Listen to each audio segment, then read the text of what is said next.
So mga par, parang seryoso nga po si Naoya Inoue sa kanyang banta sa Mexican prospect na si Alan Picasso na inanakaut niya ito sa kanilang bakbakan sa December 27 sa Saudi. Pinakita lang naman kasi ni Inoue mga idol kung gaano na ito ngayon kahalimaw matapos ang ilang buwan ito na training. Parang hinahagisan ka ng bato mga idol sa mga suntok ni Inoue. Ang bibigat talaga mga idol. Hindi natin may imagine mga boss kung makatama ito sa ulo at katawan ni Picasso. Tatagal ba ito sa bakbakan? Maski ang training body ni Inoue mga idol, napapangiwin na lang habang minamaso ito ni Inoue sa pads. Partida pa yan mga idol. Makapal pa na gloves ang gamit ni Inoue. Paano na lang kaya mga idol kung sumuot ito ng medyo manipis sa aktual na laban? Pero gayon pa man mga boss, na-expect pa rin natin na maging matagal ang laban ni Inoue kay Picasso dahil isa itong Mexican fighter mga idol. Matapang ang dugo nito mga boss. Mas gugustuhin pa nito na matulog sa bakbakan kaysa makipaglaban ng takbuhan. Sundin lang talaga ni Picasso mga idol ang tinuro ni Pacman sa kanya matapos sila magsama sa US para sa laban ni Pacman kay Barrios. Nabilis sa paa at kamay ang gamitin nito para manalo sa laban kay Inoue. Lalo pa merong advantage si Picasso mga idol sa haba at tangkad kay Inoue. Sa totoo lang mga boss, mahirap talaga kalaban ang kagaya ni Picasso pagdating sa 122 pounds. Masyadong malaki kasi ito mga idol sa ganitong timbang. Kung ma-improve lang talaga ni Picasso mga idol ang footwork nito, kagaya sa mga sinabi ni Pacman, para sa ating mga idol,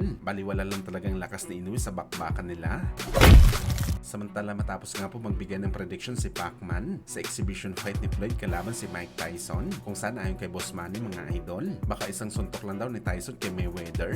Matapos na kaagad ang laban at sa naging tanong naman ni Pacman mga idol, pagdating sa sagupaan ni Jake Paul at Anthony Joshua na gaganapin next week, parang ka na sinabi ni Pacman na imposible daw talaga manalo si Jake Paul sa laban na to. At sang-ayon tayo dito mga idol sa mga sinabi ni Pacman, parang malabo pa talaga sa salamin ng lola ko na manalo si Jake Paul kay AJ. Palagay natin mga idol, napasubo lang talaga si Jake Paul na kalabanin itong si AJ dahil binatikos ito ng mga boxing fans mga idol na bumili ng ticket sa exhibition fight nito kay Tank Davis na na-cancel din pala ang laban. At para makabawi sa mga boxing fans si Jake Paul, napilitan na lang talaga ito na kunin ang laban kay AJ. Ito lang kasi mga idol ang bakbakan na kaya tumbasan ang laban ni Jake Paul kay Tank Davis. Ito ang literal na isang suntok tulog na posible mangyari sa laban ni Jake Paul kay AJ. Pero kagaya sa palagi na sinasabi natin mga idol, merong dalawang kamao pa rin si Jake Paul. Habang kaya pa nito tumapon ng suntok, meron talaga ito pag-asa na manalo. Baka maka-Hail Mary na suntok itong si Jake Paul at mapatulog nito sa AJ sa bakbakan.